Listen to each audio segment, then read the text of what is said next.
Chennai ribbon மாளிகை முன்னாடி இப்போ என்ன நடந்துட்டுருக்குன்னா 10-13 நாளாக குப்பை வருவாங்க இல்லையா, தூய்மை பணியாளர் அவங்க ஸ்ட்ரைக் பண்ணிகிட்ருக்காங்க.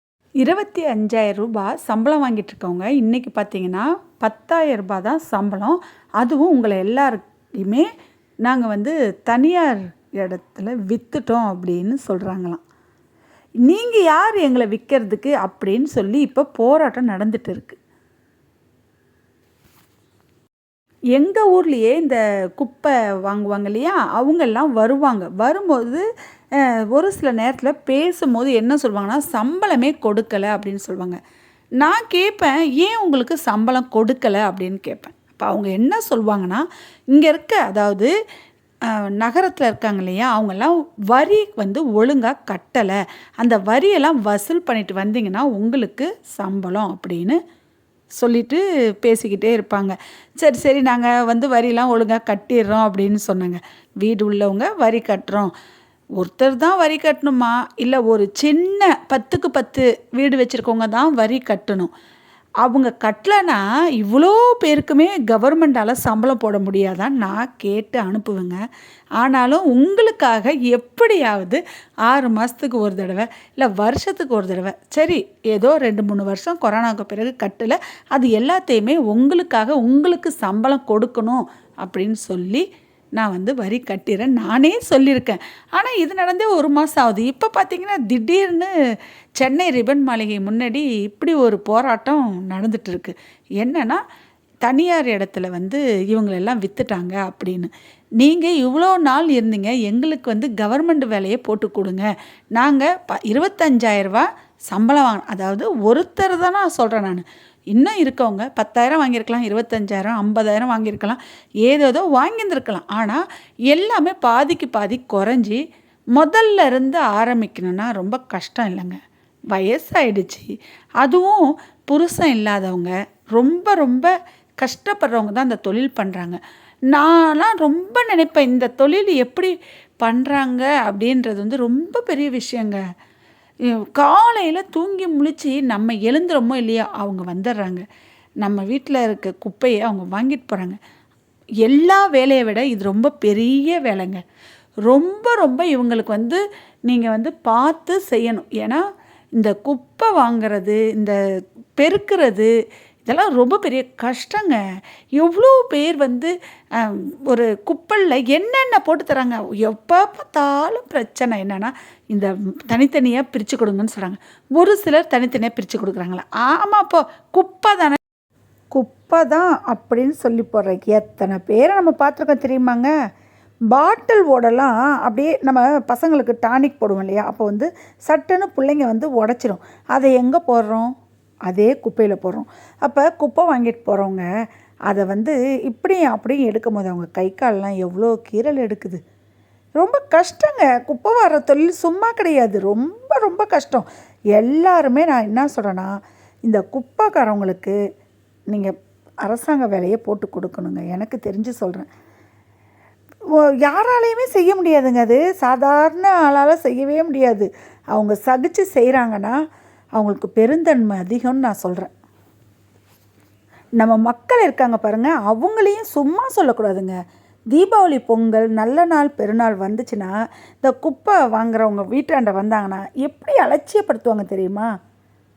10 ரூபா, 10 ரூபா, வருஷத்துக்கு 10 ரூபா கூட கொடுக்காத நம்ம ஊரில் நிறைய பேர் இருக்காங்க. ஆனால் வரியே கொடுக்காத, அதாவது வீட்டுக்கு வரி கொடுக்குறவங்க வேறு, வாடகைக்குன்னு இருக்காங்கல்ல, அவங்களாம் வரி கொடுக்குறாங்களா?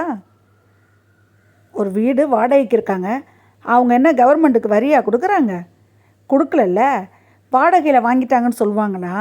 சரி, வாடகையில் வாங்கினா என்ன, உன் குப்பையை வாடகை வாங்குறவங்கள வாங்கிட்டு போகிறாங்க. குப்பை வாங்குறவங்க தானே வாங்கிட்டு போகிறாங்க. வருஷத்துக்கு தீபாவளி, பொங்கலுக்கு குப்பைக்காரங்க வந்தால் பணம் தராங்களாங்க? தரவே மாட்டுறாங்கங்க. நானும் பல நாளாக பார்த்துட்டேங்க.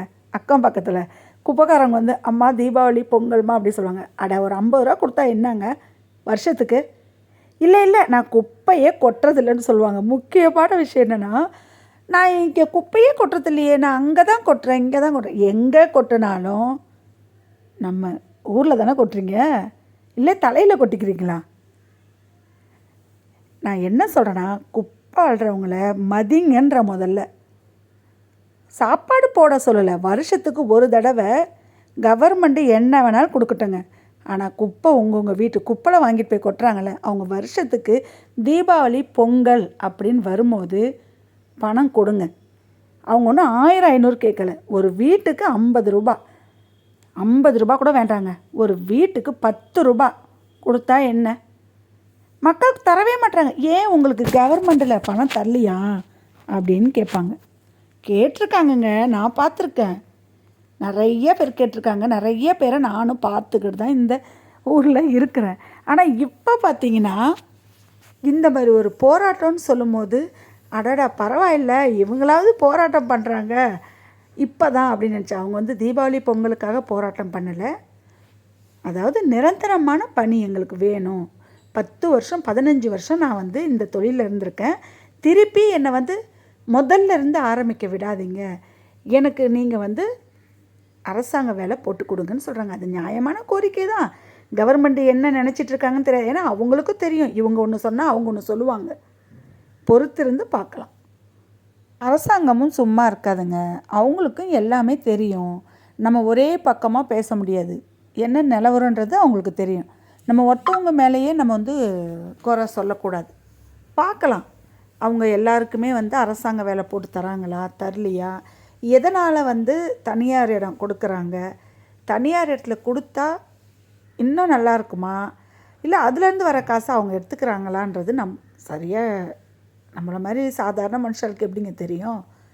அதனால் பொறுத்திருந்து பார்ப்போம். என்ன பண்ணுறாங்க, இல்லை இந்த மக்களுக்கு நல்லது செய்கிறாங்களா, இல்லை இப்படியே விட்டுடுறாங்களா. விட்டுட்டாங்கன்னா 10 நாள் இப்போ சென்னை ஃபுல்லாக ஸ்ட்ரைக் நடந்துட்டு இருந்தா, குப்பையே எடுக்கலைன்னா எப்படி ஊர் சுத்தமாகும்?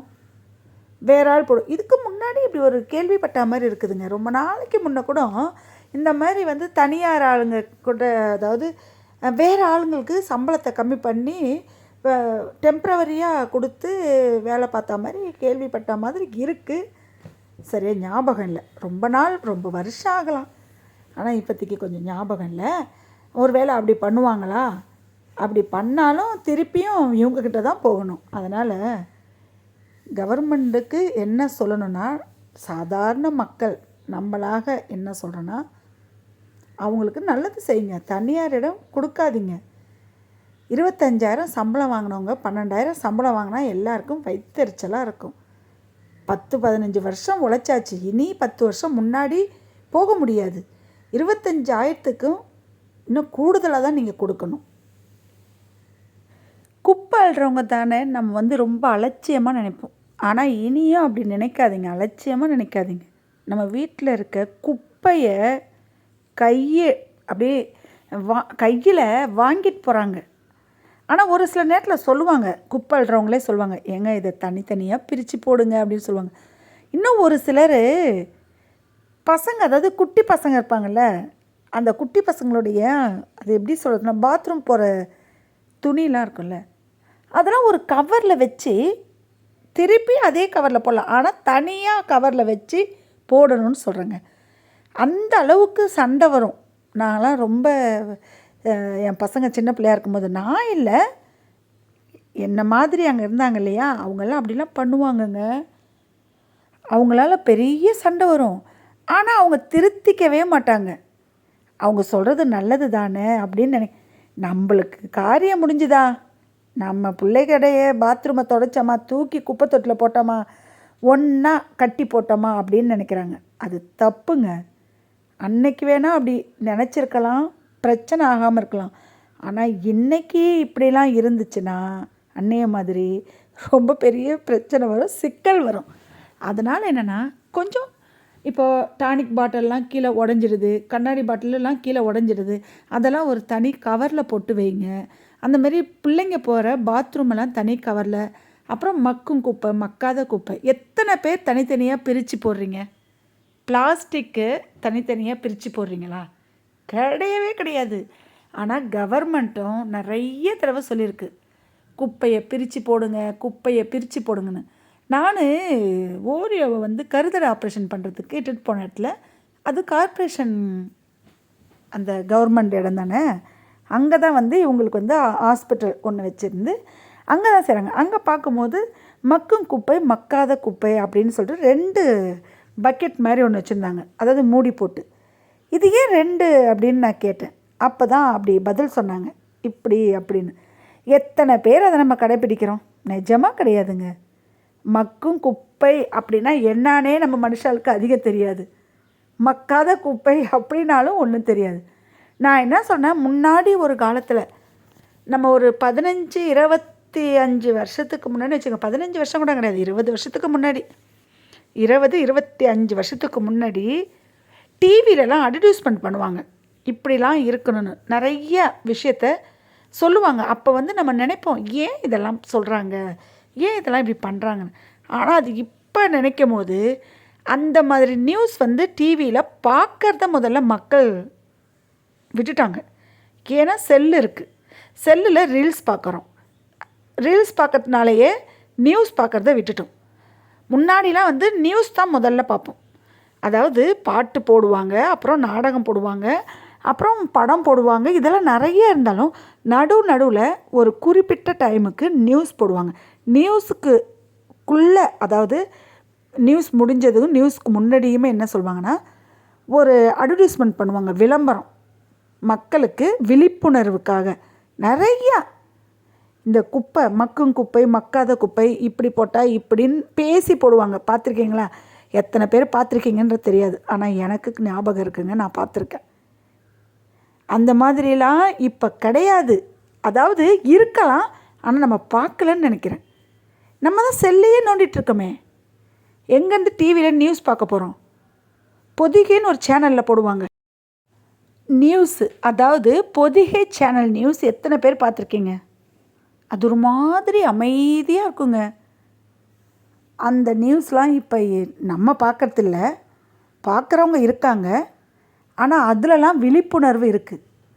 இப்போ இந்த ரீல்ஸ் பண்ணுறாங்கள்ல, அவங்களுக்கு பல பேர்கிட்ட நான் என்ன சொல்கிறேன்னா, இந்த மாதிரி மக்களுக்கு ரீல்ஸ் போடுற நீங்கள் தெளிவாக இப்போ குப்பை இப்படி குப்பையை இப்படி போடுங்க, இப்படி போடாதீங்க அப்படின்னு போடுங்க. போட்டுட்டு தான் இருக்காங்க, ஆனால் அது இன்னும் நிறைய பேருக்கு போய் ரீச் ஆகலைன்ற. குப்பை அள்ளுறவங்கள முதல்ல மதிக்கணுங்க. அவங்களும் நம்மளை மாதிரி சராசரியான ஒரு மனுஷாள். அதுவும் சகிச்சு எல்லாத்தையும் வாங்கிட்டு போகிறாங்க, சகிச்சு தாங்க வாங்கிட்டு போகிறாங்க. அவங்களுக்கு கடவுள் வந்து ரொம்ப நல்லது கொடுக்கணும். அந்த மாதிரி கவர்மெண்ட்டுக்கு 10க்கு 10 வீடு இருக்கவங்க வரி கட்டலைன்னா பிரச்சனை பண்ணுறாங்க. சின்னதாக ஒரு வீடு, அதை நான் முதல்ல சொன்ன மாதிரி ரொம்ப குட்டியான வீடு வச்சுருக்கவங்ககிட்ட தண்ணி வரி கட்டலைன்னா, வீட்டு வரி கட்டலைன்னா பிரச்சனை பண்ணுறாங்க. தண்ணி வரி கட்டலைன்னா தண்ணி பைப்பை அடைச்சிட்றாங்க. வீட்டு வரி கட்டலைனாலும் பிரச்சனை. அதாவது பாதாள சாக்கடை கட்டலைனாலும் சாக்கடையை வந்து அடைச்சிட்றாங்க. இந்த மாதிரிலாம் செய்கிறவங்க கவர்மெண்ட்டு குப்பை அள்ளுறவங்களுக்கு நீங்கள் தான் பார்த்து செய்யணும். அப்போ கட்டாதவங்க, வரி கட்டாதவங்ககிட்ட வரி கட்ட சொல்லி வாங்குறீங்கல்ல, இப்போ அவங்களுக்கு சம்பளத்தை ஒழுங்காக போடுங்க. 10-15 வருஷம் வேலை பார்க்குறவங்களுக்கு நீங்கள் எல்லாம் என்னான்னு பார்த்து அது கவர்மெண்ட் வேலை போடுங்க. 10 வருஷமாக நல்லா தான் வேலை பார்த்துட்ருக்காங்க. புதுசாக ஒரு ஆளை போட்டால் தெரியாதுங்க அவங்களுக்கு வேலை பார்க்க. பழைய ஆளுங்களுக்கே வேலை கொடுங்க. இன்னும் எவ்வளோ நாள், இப்போ 40 வயசு இருக்கும், 50 வயசு இருக்கும், அவங்க இன்னும் எவ்வளோ நாள் வந்து இந்த கவர்மெண்ட் வேலையில் இருந்துட்டு போக போகிறாங்க? அதனால் பார்த்து கவர்மெண்ட்டு செய்யுங்க. எங்கள் வீட்டாண்டெல்லாம் எப்போயாவது வருவாங்க, ஒரு சிலர் வசூல் பண்ண வருவாங்க. நீங்கள் யார் அப்படின்னு கேட்போம். என்ன வசூல்னா வீட்டு வரிக்காக வருவாங்க. நீங்கள் யார் அப்படின்னு கேட்கும்போது இந்த மாதிரி குப்பை எடுக்கிறவங்க அப்படின்னு நீங்கள் ஏன் வந்து வசூல் பண்ணுறீங்கன்னா, மேல் அதிகாரிங்க என்ன சொல்லியிருக்காங்கன்னா, நீங்கள் வசூல் பண்ணிவிட்டு வாங்க, உங்களுக்கு சம்பளம். அது ரொம்ப கஷ்டமான விஷயமா இருக்குங்க. வரி கட்டலைன்றது அது கட்டாதவங்களுக்கு மன கஷ்டம். ஆனால் நம்மளால் அவங்களுக்கு சம்பளம் போடலைன்னு சொல்லி அவங்க வந்து கேட்கும் போது ரொம்ப கஷ்டமாக இருக்கும். அது என்னடா இது, அவங்க என்ன பண்ணாங்க, அவங்க குப்பை விஷயமாக வேலை பார்க்குறாங்க, குப்பை எடுக்கிறாங்க, இங்கே போடாதீங்க அங்கே போடாதீங்க சொல்கிறாங்க. அப்புறம் இந்த தண்ணிலாம் தேங்கியிருக்கும் தெரியுமா, அப்பப்போ வந்து ஃபோட்டோ எடுத்துகிட்டு போவாங்கங்க எந்த இடத்துலையோ தண்ணி தேங்கியிருந்தா. ஏன்னா இந்த மலேரியா அந்த மாதிரி ஒரு கொசுலாம் இருக்கும் இல்லையா, அந்த மாதிரி நேரத்தில் வந்து ஃபோட்டோ எடுத்துகிட்டு போவாங்க. அப்போ தான் நாங்கள் கேட்போம், என்ன இவ்வளோ வந்து மும்முரமாக வேலை பார்க்குறீங்க, என்ன சம்பளம்லாம் அதிகமாக கொடுப்பாங்களா? எங்கே கொடுக்குறாங்கங்க, இப்படி தான் நாங்கள் வசூல் பண்ணிவிட்டு அதாவது வீட்டு வரி வசூல் பண்ணிவிட்டு போனால் தான் சம்பளம் அப்படின்னு சொல்லி எங்ககிட்ட சொல்லியிருக்காங்கங்க. இது உண்மை. நாளைக்கு வேணால் சொல்லலாம் இல்லைன்னு, ஆனால் இது உண்மையான விஷயங்க. அப்போ மனசு ரொம்ப கஷ்டமாக இருக்கும். நம்மளால் இவங்களுக்கு சம்பளம் போடலையே, வீட்டு வரி சீக்கிரம் கட்டிடணும்னு நினைப்போம். ஆனால் நம்மளாலே கட்ட முடியாத சூழல் இருக்குது. வருமானம் இல்லை, கொரோனா தாங்க எல்லாத்துக்கும் காரணம். அதாவது சாதாரண மனுஷால் ரொம்ப கீழே தள்ளி விட்டது கொரோனா, எனக்கு தெரிஞ்சு சொல்கிறேன். பாக்கி ஓரியோ வாங்க வாங்க, முட்டை தோசை சாப்பிட்றீங்களா? கடப்பா சட்னி சாப்பிட்றீங்களாடி? வீடியோ முதல்ல சொன்ன மாதிரி குப்பை எடுத்துகிட்டு போகிறவங்களுக்கு தீபாவளி பொங்கலுக்கு முதல்ல கவர்மெண்ட் பணம் தரல. நம்ம வீட்டு குப்பையை எடுத்துகிட்டு போனாங்கல்லங்க வருஷம் வந்து அந்த வருஷத்தில் ஒரு 2 நாள் திருவிழா வருதுன்னா அந்த 2 நாளைக்கு ஒரு 50 ரூபா, 10 ரூபா எடுத்து கொடுத்தா என்ன? கொடுக்க மாட்டாங்கங்க, கொடுக்கவே மாட்டாங்க. நிறைய பேர் கொடுக்க மாட்டாங்க. எங்களுக்கு தெரிஞ்சு அக்கம் பக்கம் இருக்கவங்களே கொடுக்க மாட்டாங்க. சொல்லுவாங்க, எதுக்கு நாங்கள் தரணும்? தரமாட்டோம். கவர்மெண்ட்டில் பணம் வாங்குறீங்களேன்னு கேட்பாங்க. அது ரொம்ப கஷ்டமாக இருக்கும். அது அவங்க காதில் விழுந்தே கேட்குறாங்க, ஆனால் அவங்க வந்து அதை சிரிச்சுக்கிட்டே போயிடுறாங்க. ரொம்ப கஷ்டமான விஷயம். கருஞ்சீரக தண்ணி, இன்றைக்கி வந்து கருஞ்சீரக தண்ணி தான் நான் வந்து போட்டிருக்கேன். எனக்காக போட்டிருக்கேன், பசங்களுக்கு நான் கொடுத்துருக்கேன். கருஞ்சீரகத்தை நல்லா வறுத்து பொடி பண்ணி வச்சுக்கணும். அதாவது ஒரு எப்படின்னா ஒரு சிட்டிகை சொல்லுவோம்ல, உப்பு போடுறோம்ல, அந்த அளவு தான் வந்து போட்டு குடிக்கணும். ஏன் குடிக்கணும்னா, இது என்னுடைய தனிப்பட்ட விஷயம். நான் வீடியோ பார்த்ததுனால நான் இதை மாதிரி செஞ்சுருக்கேன். இந்த பொம்பளை பிள்ளைங்களுக்கு தலை குளிக்கிறது ஒழுங்காக வரல அப்படின்னா இதை வந்து நம்ம செஞ்சு தண்ணியில் போட்டு சுடு தண்ணியில் போட்டு குடிக்கலாங்க. குடித்தா ஓரளவுக்கு வந்து கரெக்டாக வருது. ஏன்னா என் பிள்ளைங்களுக்கு நான் ஒரு பாப்பாவுக்கு நான் செஞ்சு கொடுத்தேன். இன்றைக்கி பார்த்திங்கன்னா அது ரெகுலராக மாதம் குளிக்குதுங்க. ரொம்ப பெரிய எனக்கு நல்ல விஷயமாக தோணுச்சு. ரொம்ப வந்து போடக்கூடாது. அதாவது உப்பு எப்படி சொல்கிறேன்னா, ஒரு மண் இருக்கும் இல்லைங்க, ஒரு மண் கண்ணுக்கு தெரியாது, அந்த மாதிரி கண்ணுக்கு தெரியாத அளவுக்கு தான் தண்ணியில் போட்டு குடிக்கணும். அது அளவு எனக்கு சரியாக சொல்ல தெரியல. ஒரு மண் எப்படி கண்ணுக்கு தெரியாதோ அந்த அளவுக்கு வந்து கண்ணுக்கு தெரியாத அளவுக்கு லைட்டாக போட்டு தண்ணியில் குடிக்கணும். நான் எங்கள் சின்ன பொண்ணுக்கு கொடுத்தேன். இப்போ பார்த்திங்கன்னா ரெகுலராக நல்லா ஓரளவுக்கு உடம்பு ஆரோக்கியமாக இருக்குது. நானும் நம்பலை. நிறைய பேர் சொன்னாங்க கருஞ்சீரக தண்ணி குடிக்கக்கூடாது சொன்னாங்க. அது அவங்க விருப்பம். நான் சொன்னவங்கக்கிட்டேயே சொல்லிட்டேன், அது அவங்கவுங்க விருப்பம். நான் என் பிள்ளைக்கு கொடுக்குறேன். கருஞ்சீரக தண்ணி குடித்த ஒரு 2-3 மாதத்துலையே இப்போ வந்து பார்த்திங்கன்னா ரெகுலராக கரெக்டாக மாதம் ஆனால் அவளுக்கு வந்து அந்த பிரச்சனை இல்லாமல் அழகாக குளிச்சிடுறாங்க. அப்போ நான் நினச்சிக்கிறேன், இந்த கருஞ்சீரக தண்ணினால் ஏதாவது பிரச்சனை கண்டிப்பாக கிடையாது போலங்க. ஆனால் ரொம்ப அளவு கம்மியாக எடுக்கணும். அளவுனா ஒரு எப்படி நான் சொன்னால், அந்த கருஞ்சீரகம் இருக்குல்ல, அது ஒரு 5 நசுக்கவே வேணாம். நான் என்ன சொன்னேன்னா, ரொம்ப பயமாக இருக்குன்னா நசுக்கவே வேணாம், வறுக்கவும் வேணாம், அப்படியே தண்ணியில் போட்டு குடிக்கலான்னு நான் சொல்கிறேன். பெரியவங்க நானுமே குடிச்சிருக்கேங்க என் வீட்டில். ஆனால் நான் எல்லாரையும் குடிங்கன்னு நான் சொல்லலை. நான் குடிச்சிருக்கேன். என் பொண்ணுக்கு வந்து இந்த மாதிரி பிரச்சனை இருந்துச்சு, அது சரியாயிடுச்சுன்னு நான் சொல்ல வரேன். மற்றபடி எல்லாரையுமே வந்து இதை குடிங்கலாம் நான் சொல்லலை. வீடியோ முதல்ல சொன்ன மாதிரி அந்த குப்பை எடுக்கிறாங்களே அவங்களுக்கு கவர்மெண்ட்டு பார்த்து ஏதாவது செய்யுங்க. ரொம்ப கஷ்டங்க. எல்லாருமே வந்து இல்லாதப்பட்டவங்க, புருஷன் இல்லாதவங்க, பிள்ளையால் வருமானம் இல்லாதவங்க, அதுலேயும் வந்து பொம்பளை பிள்ளைங்க, அதாவது பொண்ணுங்களும் இருக்காங்க, பெரியவங்களும் இருக்காங்க. அவங்கள எல்லாரையுமே இப்போ வந்து கைது பண்ணிட்டாங்க. ஆனால் அவங்க எங்கே இருக்காங்க என்னென்னு அது தெரியல. மறுநாள் பார்த்திங்கன்னா கொடியேற்ற போகிறார் நம்ம முதல்வர் அவங்க. அதனால் அவங்களெல்லாம் பார்த்து செய்யுங்க. போலீஸ் வச்சு ரொம்ப தொந்தரவு பண்ணாதீங்க. கொஞ்சம் அமைதியாக சொல்லுங்கள். அவங்க சொன்ன அந்த கோரிக்கையை சரின்னு சொன்னாலும் நாளைக்கு அதாவது சரிப்படுத்தலைன்னா பிரச்சனைன்னு சொல்லிட்டு என்ன பண்ணுறீங்கன்னு தெரியல.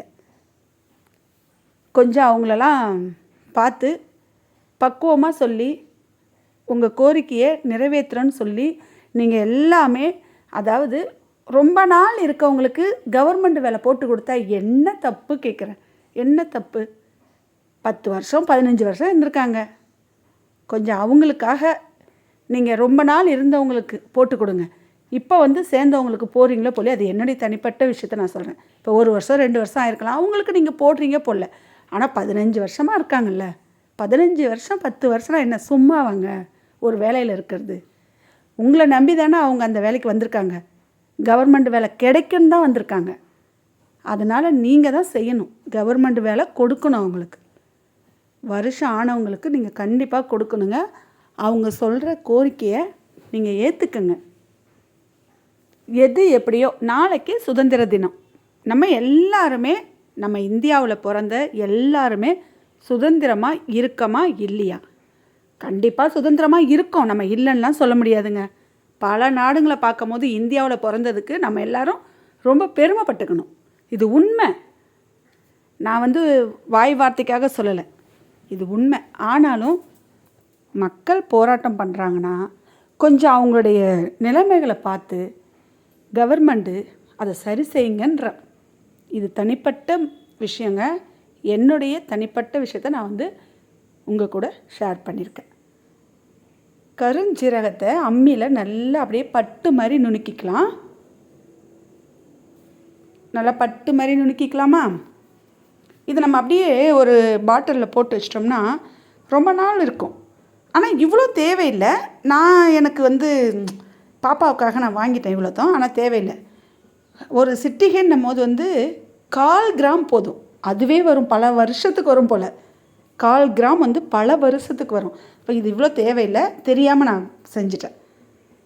ஆனாங்க நல்ல ரிசல்ட் எங்கள் பாப்பாவுக்கு. அது எப்படி சொல்கிறதுன்னு தெரியல. எனக்கு தெரிஞ்ச வரைக்கும் பொண்ணுங்க தலை குளிக்கலைன்னா, ஏன் பொண்ணு குளிக்காமல் இருந்துச்சு. நான் இதிலேருந்து முன்னாடி சொன்ன மாதிரி 2 உப்புக்கல் இருக்குல்ல, ஒரே ஒரு உப்புக்கல் மட்டும் போதுங்க. 2 உப்புக்கல் கூட போகாது. இதுவுமே நானாக சொல்லலை, நான் செல்லில், அதாவது ஃபோனில் டாக்டர் சொல்லி தான் நான் இந்த மாதிரி பண்ணேன். ஆனால் எனக்கு நல்லா என் பிள்ளைக்கு கரெக்டாக இருந்துச்சுங்க. மற்றவங்களுக்கு எப்படி இருக்குன்னா எனக்கு தெரியாது. உண்மைக்கே சொல்கிறேன், இந்த கருஞ்சீரகம் தண்ணி என் பொண்ணு குடித்ததுனால ஓரளவுக்கு அவளுக்கு அழகாக மாதம் அருமையாக அவள் குளிக்கிறாள். எனக்கு அது ரொம்ப பெரிய சந்தோஷம். ஏன்னா நான் டாக்டர்கிட்ட போகும்போது அவங்க ஒரு டானிக் கொடுப்பாங்க. அது குடிக்கும் போது மட்டும்தான் வந்துச்சு. அடுத்த